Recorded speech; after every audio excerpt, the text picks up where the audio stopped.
दोस्तों स्वागत है आपका आपके YouTube चैनल राही में। दोस्तों आज हम लोग क्लास 10th की इंग्लिश टेक्स्ट बुक के पहले chapter the pace for living का एक्सप्लेनेशन वर्ड मीनिंग के साथ पढ़ेंगे। इस निबंध के लेखक एक ब्रिटिश उपन्यासकार R.C. हचिंसन हैं। तो आइए पढ़ते हैं इनके निबंध को। R.C. Hutchinson, a British novelist, exhibits an exceptional flair for touching the sensitive issues of the contemporary society with all its contradictions and paradoxes. British उपन्यासकार R.C. हचिंसन आधुनिक समाज के सभी विरोधाभास और विडंबना से भरे संवेदनशील मुद्दों को अपनी रचनाओं में दर्शाने की असाधारण प्रतिभा का प्रदर्शन करते हैं। In The Pace for Living, R.C. Hutchinson captures the agony of modern man. The pace for living में R.C. हचिंसन आधुनिक समाज की पीड़ा को दर्शाते हैं। He brings out how the fast movement of men, things and objects hurts the normal rhythm and exerts undue pressure on men, women and children. उन्होंने दिखाया है कि लोगों, चीजों और वस्तुओं का तेजी से चलना सामान्य लय को नुकसान पहुंचाता है तथा पुरुषों, महिलाओं एवं बच्चों पर अनावश्यक दबाव डालता है। I saw a play in Dublin not long ago in which the chief character was an elderly corn merchant in a small Irish town. हाल ही में डबलिन में मैंने एक नाटक देखी थी जिसमें मुख्य पात्र आयरलैंड के एक छोटे से शहर का एक बुजुर्ग मक्का व्यापारी था। He was a man of many anxieties. His heart was dicky. His nephew was cheating him. His wife had the fantastic notion of spending £10 on a holiday. वह बहुत सारी चिंताओं से भरा हुआ इंसान था। उनका दिल कमजोर था। उनका भतीजा उन्हें धोखा दे रहा था। उनकी पत्नी को छुट्टियां बिताने में 10 पाउंड खर्च करने की विचित्र धारणा थी। Altogether the pace of life was getting too much for him, and in a moment of despair he uttered a great cry from the heart. They tell me there is an aeroplane now that goes at 1000 miles an hour. Now that's too fast. कुल मिलाकर उसके लिए जीवन की गति बहुत तेज हो रही थी और निराशा के एक क्षण में उसके दिल से बहुत जोर से एक चीख निकलती है। वह मुझे बताता है कि एक हवाई जहाज है जो 1000 मील प्रति घंटे की रफ्तार से चलती है, जो अब काफी तेज है। For me, that was the most enchanting line in the play. The man's complaint was so gloriously irrelevant to his own situation. मेरे लिए वो नाटक की सबसे मंत्रमुग्ध कर देने वाली पंक्ति थी। उस आदमी की शिकायत उसकी अपनी स्थिति से बेहद अनुचित थी और यही उसको महाप्रतापी बना देती थी। And besides being comic, it struck me as a perfect illustration of the way the Irish get at a subtle truths by the most unlikely approaches. हास्यप्रद होने के अलावा आयरलैंड के उस इंसान द्वारा अविश्वसनीय तरीके से सूक्ष्म सत्य को हासिल करने के उत्तम उदाहरण ने मुझे दंग कर दिया। You saw what the old fool meant. आपने समझ ही लिया कि उस बूढ़े मूर्ख का क्या मतलब था। Not that I have any dislike of rapid movement myself. ऐसा नहीं कि मुझे खुद तेज गति वाली जिंदगी नापसंद है। I enjoy going in a car at 90 miles an hour, so long as I am driving and so long as it is not my car. मुझे भी 90 मील प्रति घंटे की गति से कार में जाना पसंद है, जब तक कि मैं गाड़ी चला रहा हूँ और यदि वो कार मेरी नहीं है तो। I adore the machines that hurl you about better sea. मैं उन मशीनों को पूछता हूँ जो आपको बैटर समुद्र के चारों तरफ घेरे हुए है। To dine in London and lunch in New York next day seems to me a most satisfactory experience. London में रात्रि भोजन करना और अगले दिन न्यूयॉर्क में दोपहर का भोजन करना मेरे लिए एक अत्यधिक संतोषजनक अनुभव प्रतीत होता है।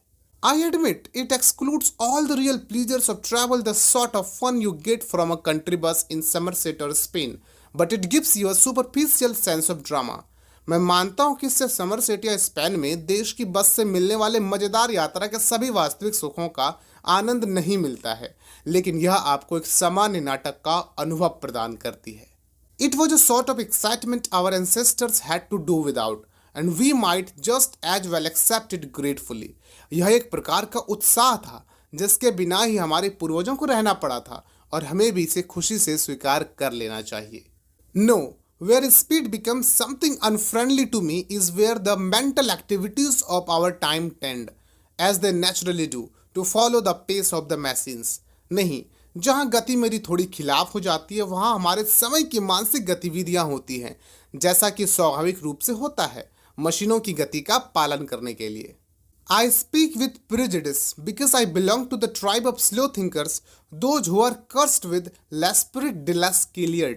मैं पूर्व धारणा के साथ बात करता हूं क्योंकि मैं धीमे सोचने वालों की जाति से हूं जो देर से सही उत्तर सोचने के शापित हैं। People who light on the most devastating repartee about 4 hours after the party is over। जो लोग पार्टी के खत्म होने के 4 घंटे बाद बिना सोचे विचारे बहुत ही खौफनाक जवाब देते हैं। I am one of those who are guaranteed to get the lowest marks in any intelligence test। मैं उन लोगों में से एक हूं जिन्हें किसी भी बुद्धिमत्ता परीक्षा में सबसे कम अंक मिलने की गारंटी है।